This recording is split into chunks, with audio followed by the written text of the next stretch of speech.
Yalana les amis, alors aujourd'hui je vous fais une vidéo avec l'étiquette de doula.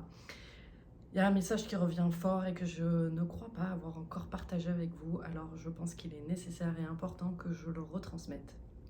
Il s'agit du moment où on coupe le cordon ombilical à la naissance entre bébé et maman. Alors je vais vous faire encore ma petite théorie d'un point de vue énergétique de qu'est-ce qui se passe à ce moment-là et à quel point c'est vraiment important de poser de la conscience, encore une fois, sur cet acte qui est tant banalisé et normalisé, mais juste d'un point de vue mécanique et physique. Donc je vais vous transmettre ce qui m'a été donné de ressentir, de voir et de capter à ce moment-là, de ce qui se joue d'un point de vue énergétique pour que, pour les personnes qui sont sensibles à ça, puissent percevoir ce qui se joue et à quel point c'est quelque chose qui doit être fait en conscience et de manière sacrée et précieuse et qui permettra à votre bébé et à vous-même que le postpartum se passe beaucoup mieux. Donc, qu'est-ce qui se passe à ce moment-là? Donc on le sait maintenant aujourd'hui qu'il y a encore du sang qui circule dans ce cordon ombilical et que ce sang va arrêter de circuler de manière naturelle au bout de 5-10 minutes. Donc en vrai, il n'y a aucun risque à laisser ce cordon ombilical encore accroché entre maman et bébé pendant 5-10 minutes à la sortie de bébé. Voilà, il n'y a pas raison à se précipiter à aller dans cet acte de couper. D'un point de vue énergétique, c'est vraiment cette connexion entre maman et bébé qui circule pendant toute la naissance, la grossesse. Et comment vous expliquer avec des mots simples? Ce cordon ombilical, il est rattaché du coup au placenta, qui le placenta est dans le corps de la maman. Donc il y a comme une connexion énergétique en direct avec la maman, mais aussi un système que je vais nommer d'autonome avec bébé. Donc bébé est nourri par son placenta et il est accroché à son placenta et c'est ce qui fait vivre et qui le maintient dans une telle autonomie, j'ai envie de dire. Une semi-autonomie parce qu'il est quand même dépendant du cocon de la maman. Voilà, et alors d'un point de vue énergétique, il y a ces doubles connexions. Et cette double connexion, d'ailleurs c'est rigolo ce qu'on m'en voit là, c'est il y a les deux brins dans le cordon ombilical. Si vous regardez bien, il y a vraiment deux vaisseaux qui circulent. Ça fait comme presque on pourrait visualiser avec un brin d'ADN dans le cordon ombilical. Enfin bref, la nature est vraiment faite à merveille. Et nos corps sont extraordinaires. Donc, du coup, je reprends ces connexions énergétiques. Quand on coupe ce cordon ombilical, on coupe la connexion entre bébé et maman et on coupe la connexion de bébé avec sa connexion à lui, j'ai envie de dire.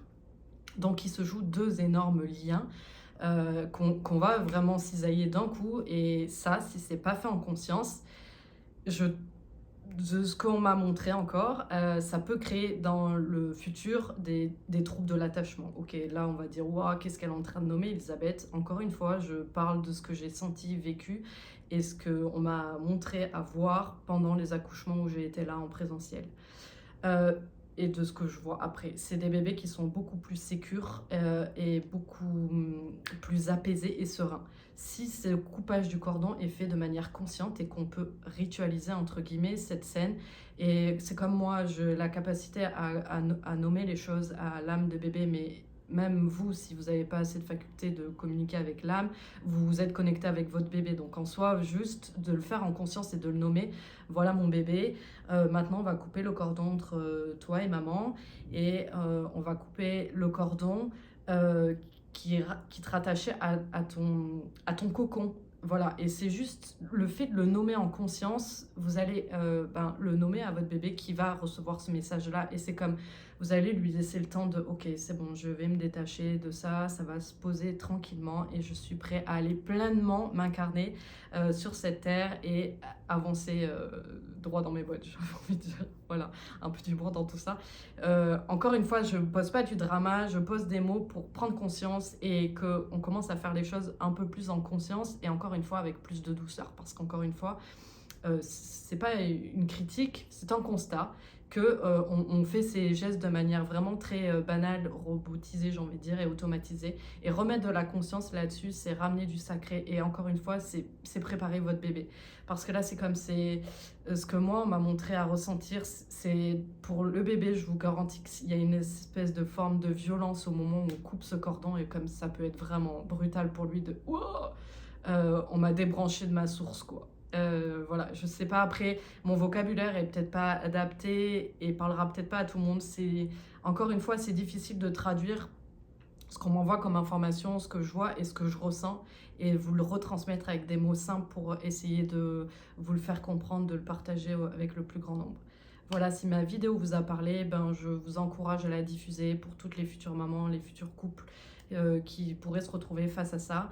Et comme c'est important de prendre ce temps. Et même si vous accouchez dans des structures hospitalières, cliniques, etc., et que c'est pas quelque chose qui est fait comme ça, et ben osez le nommer, osez demander. L'équipe qui est là, soignante, sera complètement OK pour entendre ça et là pour respecter votre choix aussi.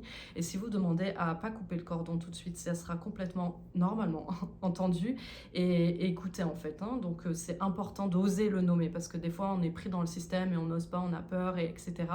Et les soignants ont leurs habitudes de fonctionnement et du coup, c'est pas qu'ils le font de manière méchante ou voilà, c'est juste qu'ils ont peut-être pas la notion, pas la conscience. Et du coup, le fait que ça vienne du parent, bah, peut-être ça va éveiller aussi leur conscience à eux de soignants, de dire ah bon, et pourquoi il faut attendre, etc. Et vous, en tant que parent, vous allez peut-être avoir la chance de pouvoir leur enseigner aussi quelque chose et du coup, ça se fait dans les deux sens et c'est juste extraordinaire. Voilà, j'espère que mes mots auront résonné pour certains. Je vous fais des gros bisous et à tout bientôt pour une prochaine vidéo.